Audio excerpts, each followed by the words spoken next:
నమస్తే, నేను చెవుల కృష్ణాంజనేయులు. ఆంధ్రప్రదేశ్ ముఖ్యమంత్రి వైఎస్ జగన్మోహన్ రెడ్డి సోదరి వైఎస్ఆర్ తెలంగాణ పార్టీ అధ్యక్షురాలుగా ఉన్నటువంటి వైఎస్ షర్మిల తన పార్టీని కాంగ్రెస్ పార్టీలో కలిపి కాంగ్రెస్ పార్టీ బాధ్యతల్ని ఈ రోజున స్వీకరించబోతున్నారు. అయితే వైఎస్ షర్మిల ఈ రాజకీయపరమైనటువంటి నిర్ణయాలు సరైనటువంటి ట్రాక్లోనే ఉన్నాయా? ఈవిడ తీసుకున్నటువంటి నిర్ణయాలని ప్రజలు ఆమోదించేదానికి అవకాశం ఉంటుందా? ఆవిడ ప్రతి సందర్భంలో సందర్భోచితంగా మారుస్తున్నటువంటి మాటలకి ఎంత మేరకు విశ్వసనీయత ఉండేదానికి అవకాశం ఉంటుంది? ఇలాంటి అవకాశవాద రాజకీయాలని ఆంధ్రప్రదేశ్ ప్రజలు అంగీకరించేదానికి అవకాశం ఉంటుందా? కాంగ్రెస్ పార్టీకి ఎంత మేరకు షర్మిల వల్ల ఉపయోగం జరగబోతుంది? కాంగ్రెస్ వల్ల షర్మిలకి ఎంత రాజకీయంగా ఉపయోగం జరగబోతుంది? ఇది చాలా కీలకమైనటువంటి అంశం.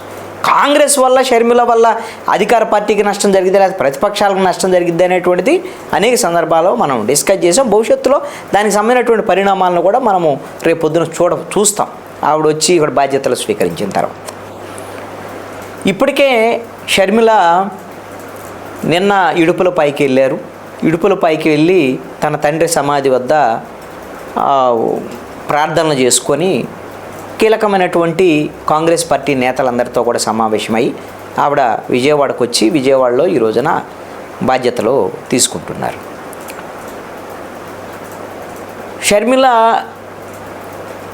ఇడుపులపైకి వెళ్ళినటువంటి నేపథ్యంలో కీలకమైనటువంటి నేతలు కేవీపీ రామచంద్రరావు, అదేవిధంగా మాజీ పిసిసి అధ్యక్షుడు రఘువీరారెడ్డి, తులసిరెడ్డి, ఇలాంటి కీలకమైనటువంటి నేతలందరూ కూడా ఆవిడకి ఘనమైనటువంటి స్వాగతం పలికారు. ఆవిడ కాంగ్రెస్ పార్టీలోకి రావటం అనేటువంటిది రాజశేఖర రెడ్డి కూతురుగా మాకు ఖచ్చితంగా కాంగ్రెస్ పార్టీకి ఎంతో ఉపయోగపడేటువంటి అంశంగా వీళ్ళందరూ కూడా కీలకమైనటువంటి నేతలందరూ కూడా కీర్తించినటువంటి పరిస్థితి.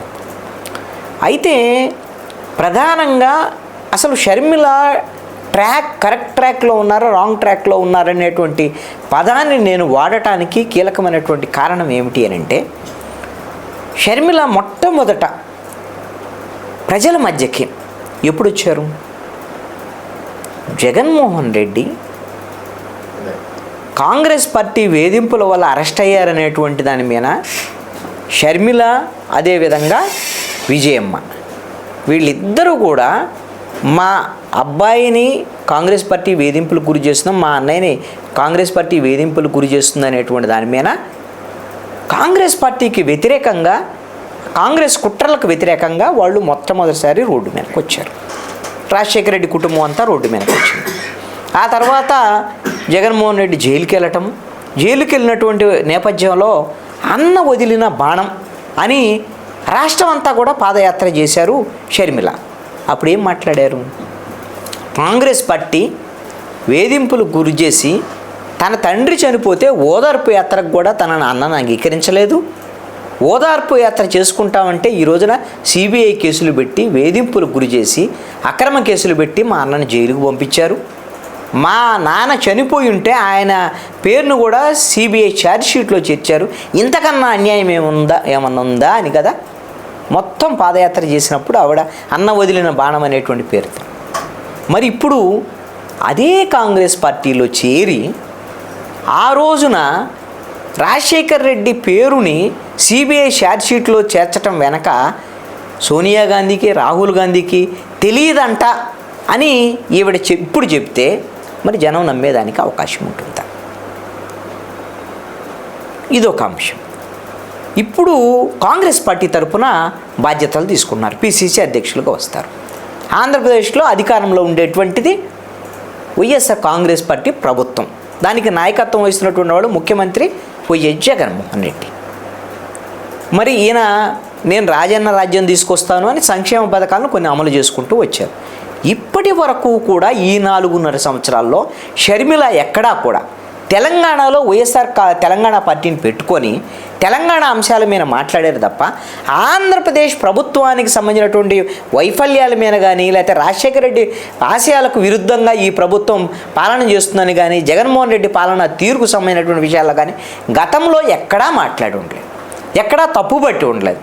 కానీ ఇప్పుడు వచ్చేసి కాంగ్రెస్ పార్టీ తరఫున ఆ కాంగ్రెస్ పార్టీ వేదిక మీద నుంచి జగన్మోహన్ రెడ్డి ప్రభుత్వాన్ని విమర్శిస్తే మరి ఇది రాజకీయ అవకాశవాదం అనుకుంటారా? లేదు అని అంటే ఈ ప్రభుత్వ వైఫల్యం ఉంది, జగన్ చెల్లెలే ఈ విధంగా మాట్లాడుతుంది కాబట్టి మనం అంగీకరిద్దాం, ఆమోదిద్దామని ప్రజలు అనుకుంటారా? ప్రజల యొక్క ఆలోచన ఎలా ఉంటుంది అనేటువంటి దాని మీద ఇది ఒకసారి చర్చనీయాంశమైనటువంటి అంశంగా ఉంది. ఇక మూడో అంశం ఏమిటి అని అంటే, అసలు తన అన్న తన కుటుంబంలో ఏదైతే ఆస్తికి సంబంధించినటువంటి వివాదాలు ఉంటే ఆ వివాదాలకు సంబంధించినటువంటి వాళ్ళందరూ మాట్లాడుతున్నారు. కానీ ఇప్పటి వరకు షర్మిల కూడా ఏబిఎన్ రాధాకృష్ణ ఒక ఇంటర్వ్యూలో ఏదో అన్న మా కుటుంబంలో చిన్న విభేదాలు ఉన్నాయి, ఏదో ఆస్తికి సంబంధించి ఎవరికైనా ఉంటాయి ఇవన్నీ అని సున్నితంగా చెప్పారు తప్ప మా మధ్య ఆస్తి విభేదాలు ఉన్నాయి, ఘర్షణలు ఉన్నాయి అనేటువంటి విషయాన్ని ఎక్కడ ఇప్పటి వరకు చెప్పుండలేదు.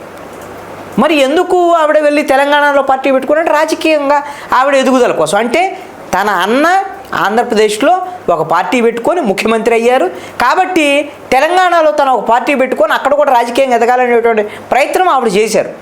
మరి ఆ బేస్ను అక్కడ ఏర్పాటు చేసుకొని చేసిన తర్వాత ఇప్పుడు అక్కడ ఫెయిల్ అయిపోయి మొన్నటి వరకు నేను తెలంగాణ కోడల్ని, తెలంగాణనే నేను ఇక్కడే పుట్టాను, ఇక్కడే పెరిగాను, ఇక్కడే చదువుకున్నాను, ఇక్కడే నా పిల్లలను కూడా కన్నాను, నేను ఇక్కడ కోడల్ని బరాబర్ తెలంగాణలోనే పోటీ చేస్తా, తెలంగాణ హక్కుల కోసం ఎవరి మీదైనా పోరాటం చేస్తా అని మాట్లాడినటువంటి షర్మిల ఇప్పుడు ఆంధ్రప్రదేశ్కి వచ్చేసి ఆంధ్రప్రదేశ్ రాజకీయాల గురించి మాట్లాడితే, ఆంధ్రప్రదేశ్ రాష్ట్ర ప్రయోజనాల గురించి మాట్లాడితే ఆంధ్రప్రదేశ్ ప్రజలు నమ్ముతారా?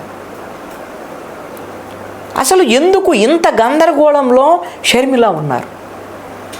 ఎందుకోసమనంటే రాజకీయపరమైన ఒక స్పష్టత ఉంటే ఆవిడ ఒకవేళ ఏం కావాలని కోరుకుంటున్నారు? ఎంపీ కావాలని కోరుకుంటున్నారా? లేకపోతే రాజ్యసభ కావాలని కోరుకుంటున్నారు, ఒక ఎమ్మెల్యే కావాలని కోరుకుంటున్నారా? అలాంటి ప్రయత్నాల్లో ఏ విధమైనటువంటి స్పష్టత ఉంది? నిజంగా ఆంధ్రప్రదేశ్ ప్రభుత్వం 2019లో ఏర్పడింది. 2019 ఎన్నికలకు ముందు షర్మిల వైఎస్ఆర్ కాంగ్రెస్ పార్టీ తరఫున ప్రచారం కూడా చేసింది. తన అన్నతో సంప్రదింపులు జరిపి తనకు కావలసినటువంటి పదవి విషయంలో ఏమైనా విభేదాలు వచ్చాయా, ఆవిడ యొక్క లక్ష్యం ఏమిటి అనేటువంటిది ఇప్పటి వరకు ఎవరికి కూడా బయటికి చెప్పినటువంటి పరిస్థితి లేదు. తన అన్న అన్యాయం చేశాడు రాజకీయంగా అనేటువంటి విషయం షర్మిల చెప్పలేదు, తన కొడుకు అన్యాయం చేశాడని విజయమ్మ ఎక్కడ చెప్పలేదు. వీళ్ళు బయట మిగతా వాళ్ళందరూ అనేటువంటి అంశమే. ఎందుకో షర్మిలకు సంబంధించినటువంటి విషయంలో తెలంగాణలో ఎమ్మెల్యే కావాలని, పాలేరు నుంచి ఎమ్మెల్యే కావాలని చేసినటువంటి ప్రయత్నాలు విఫలం కావటం, అక్కడ ఎలాగో విఫలమయ్యాం కాబట్టి ఆంధ్రప్రదేశ్లో ఏదో ప్రయత్నాలు చేద్దామనేటువంటి దాని మీద ఇప్పుడు కాంగ్రెస్ పార్టీని పట్టుకొని బయటికి రావటం వల్ల కాంగ్రెస్ పార్టీ ఈ రోజున రాజకీయంగా చూసినప్పుడు ఒక పేషెంట్తో మనం పోల్చుకున్నప్పుడు ఐసీయూలో ఉన్నటువంటి తీరులో కాంగ్రెస్ పార్టీ ఉంది. ఒకవేళ షర్మిల లాంటి నాయకులు వచ్చి కొంతమంది చేరినా కూడా ఆ ఐసీయూ నుంచి ఆ పేషెంట్ని జనరల్ వార్డులోకి మార్చగలిగినటువంటి పరిస్థితి ఉంటుంది తప్ప పూర్తిగా కోలుకునే మళ్ళీ పూర్తిగా ఆరోగ్యవంతమైనటువంటి వ్యక్తిగా ప్రజల్లో తిరిగేటువంటి విధంగా అధికారంలోకి వచ్చేటువంటి విధంగా కాంగ్రెస్ పార్టీ ఈ రోజున లేదు కదా, అలాంటి అవకాశం లేదు కదా. మరి అలాంటి కాంగ్రెస్ పార్టీలోకి వెళ్ళి తన రాజకీయపరమైన ఆకాంక్షలు రేపొద్దున ఎలా తీసుకోగలుగుతారు? అయితే ఏమన్నా రాజ్యసభ ఏమైనా ఇస్తే వాళ్ళు ఇవ్వచ్చేమో. నాకున్నటువంటి అనుమానం ఒకటేమిటి అని అంటే ఈ ఎన్నికల్లో 2024 ఎన్నికల్లో కాంగ్రెస్ పార్టీ తరఫున షర్మిల నాయకత్వం వహించి ఆంధ్రప్రదేశ్లో ఉన్నటువంటి పరిస్థితిలో 1.5% ఓట్లు ఉన్నాయి. అవి 4%, 5%, 6% అయితే అవ్వచ్చేమో. ఎవరు గెలుస్తారు ఎవరు ఓడతారని సంగతి తర్వాత. అయితే ఇక్కడికిన ఒక్క ఎమ్మెల్యే సీటు కానీ ఒక ఎంపీ సీటు కానీ గెలవలేనటువంటి పరిస్థితిలో ఏదైనా డిపాజిట్లు వస్తే వస్తాయేమో. అలాంటి పరిస్థితి ఉంటే షర్మిల వచ్చినా కానీ ఉపయోగం లేదు, కాంగ్రెస్ పార్టీని కాపాడలేదని అలాంటి పరిస్థితి కానీ వస్తే షర్మిల ఇమేజ్ డ్యామేజ్ కాదా? ఇక భవిష్యత్తులో తెలంగాణలో 0, తెలంగాణలో ఫెయిల్ అయిన షర్మిల ఆంధ్రప్రదేశ్కి వచ్చారు, ఆంధ్రప్రదేశ్లో కూడా ఫెయిల్ అయిన షర్మిల కాంగ్రెస్ పార్టీని అధికారంలోకి తీసుకురాలే, కాంగ్రెస్ పార్టీని పునరుజ్జీవం పొందలేకపోయారు, కాంగ్రెస్ పార్టీని ఆ విధమైనటువంటి దాంట్లో తీసుకురాలేకపోయారంటే రాజకీయంగా షర్మిలకు ఉన్నటువంటి ఇమేజ్ కూడా కోల్పోయేటువంటి అవకాశం ఉంటుంది. ఈ విషయంలో ఎక్కడో షర్మిలని ఎవరన్నా రాంగ్ ట్రాక్ పట్టిస్తున్నారా? లేదు అని అంటే తానే గందరగోళానికి గురై ఈ విధమైనటువంటి గందరగోళమైనటువంటి నిర్ణయాలు తీసుకుంటున్నారనేటువంటి అనుమానాలు మాత్రం స్పష్టంగా అందరికీ వచ్చేదానికి అవకాశం ఉంది.